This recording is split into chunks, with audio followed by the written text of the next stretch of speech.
Between 1975 and 1979, there was great consternation about what would be the ultimate outcome, what would be the ultimate result of this query, this investigation of the network marketing industry. The ultimate result was found in 1979 with what has long since been known as the Amway ruling. It is FTC 93-618.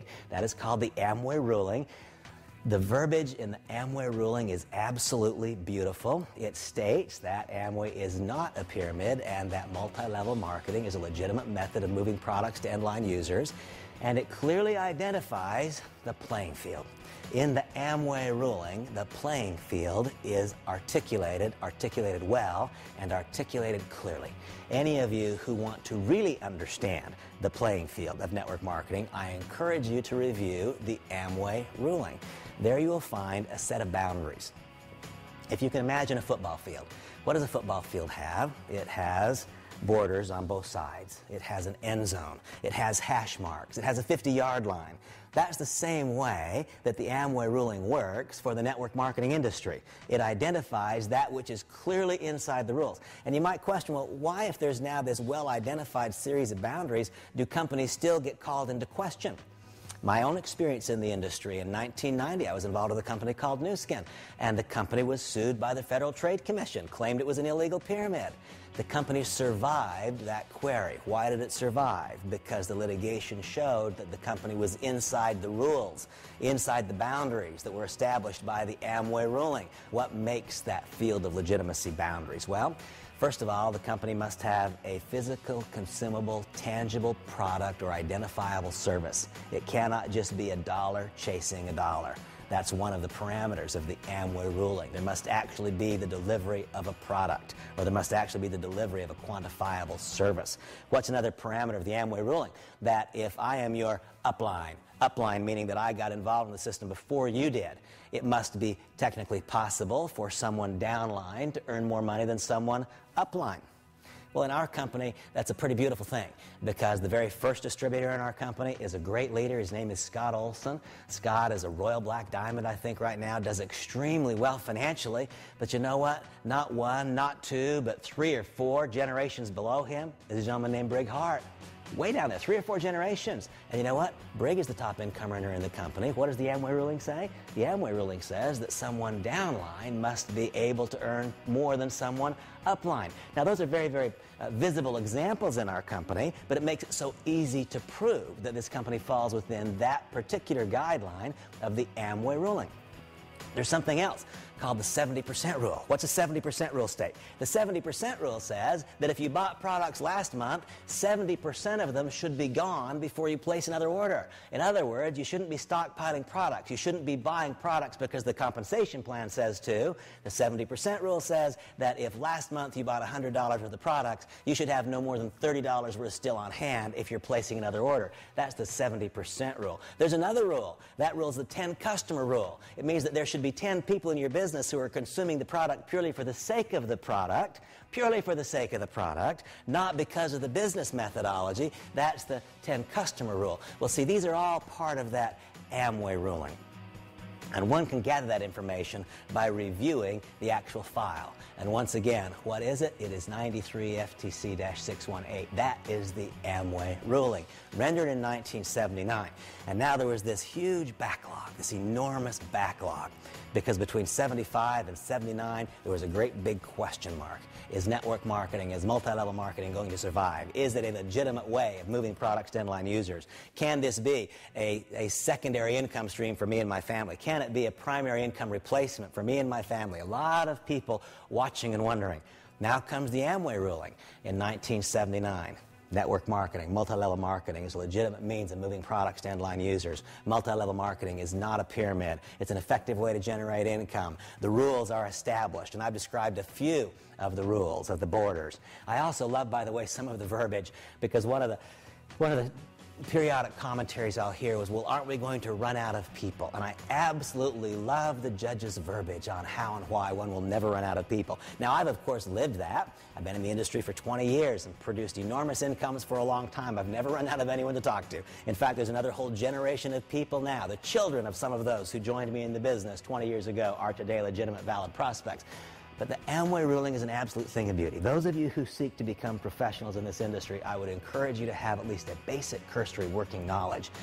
When you have that basic cursory knowledge of the Amway ruling, you will then understand why this industry has grown as dramatically as it has in the ensuing years. You will understand why some companies still get called into question. You'll understand why some companies fail the test, and you'll understand why some companies pass that test. Most importantly for me, and I hope for you, you will understand how and why Monavie is so completely secure. It's because not only are we inside the boundaries of the Amway ruling, but we don't push the borders.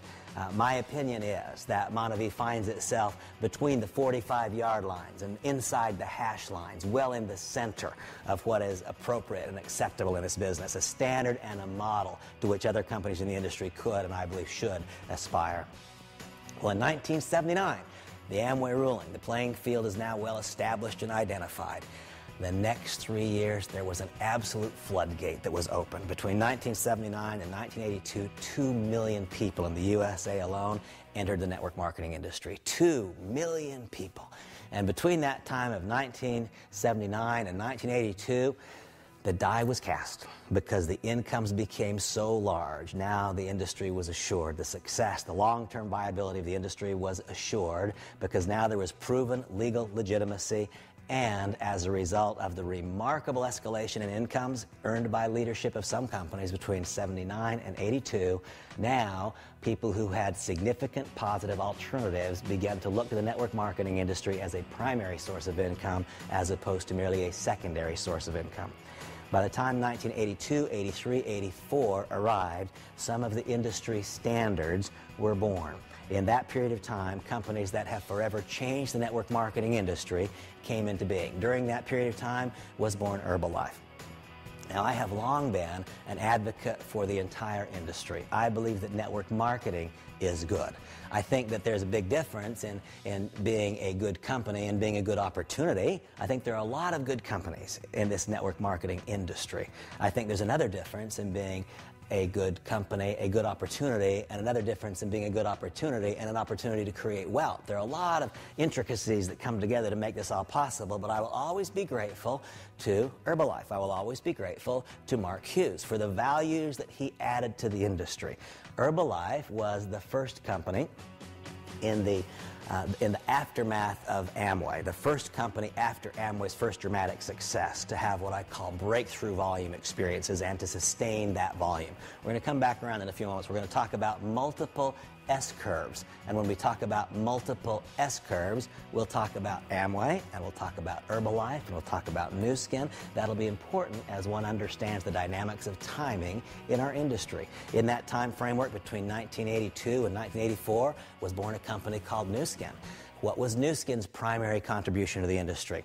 Nu Skin was, in my view, critically important because Nu Skin was the first company to truly recognize that leadership in this industry is scarce. In fact, let me just say that leadership is scarce, period. How a compensation plan reacts to that dilemma is of critical importance. You see, Amway was the first really large network marketing company. They paid 3 tiers of leadership. I could enroll you, you could enroll one more person. We would have 3 tiers of leadership, and that would be the level of payout. Quite frequently, one has to search deeper than the first or the second or the third generation to find real leadership. Remember the illustration that I gave you of our company, Monavie? Scott Olson's the very first distributor. He's a Royal Black Diamond. He and Sue are remarkably successful.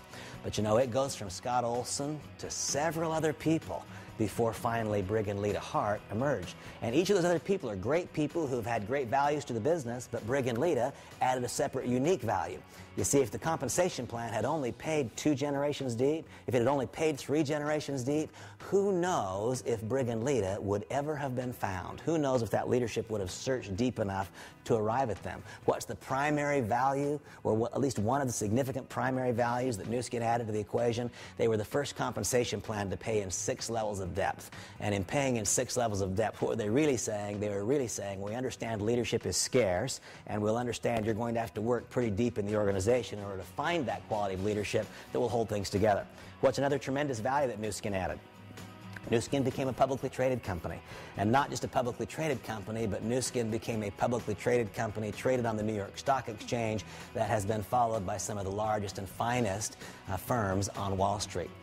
That changed our business. When people were critical or cautionary of the industry, it helped advance my career. When I could say, well, let's find out what Merrill Lynch thinks. Let's just see what Merrill Lynch thinks, because we can review their comments about the network marketing industry as we study Nu Skin. Let's just find out what Goldman Sachs thinks. Let's find out what the various financial firms on Wall Street think. You see, the decision of Wall Street to embrace the network marketing industry, we as an industry owe that in some measure to Nu Skin. They were the first, one of the very first companies at least, to gain the widespread buy-in of Wall Street. When Wall Street said yes, then it started to look silly for us individuals to say no. Didn't it? I mean, if Merrill Lynch says yes, who are you to say no? When I meet a person and say, well, Randy, I don't know about the network marketing industry. I say, well, Merrill Lynch does. They like it. They underwrite companies in the industry. They follow companies. They make positive stock recommendations for companies in the industry. Specifically, here's one, Nu Skin. At times in its existence, Herbalife has likewise been a publicly traded company. That further accelerated, I believe, this evolution of network marketing. Well, there are more things that we've learned. Remember I said a few moments ago that we would talk about these multiple S-curves. What do I mean by that? Well, imagine an X and a Y-axis. Imagine an X and a Y-axis. All companies start on the bottom left-hand corner of the graph. Sadly, most companies finish on the bottom left-hand corner. They don't get off the ground floor. But here's the way that it goes. If a company's product or service or opportunity ever stops being obscure and starts to become popularized, there will then follow a period of profound and dramatic growth. Now, that's not just true in the network marketing industry. That is typical in business. It starts on the bottom left-hand corner. Most don't get off the ground floor. If the company's product, service, opportunity ever stops being obscure, starts to become popularized, there will follow a period of growth. And then if you shoot an arrow into the sky, it can only go so high, and it will then either stabilize at this new higher level, hence the S-curve. Like this, it will stabilize at this new higher level, or if there's no real fundamental value, then it will roll back down the bell curve as opposed to an S-curve.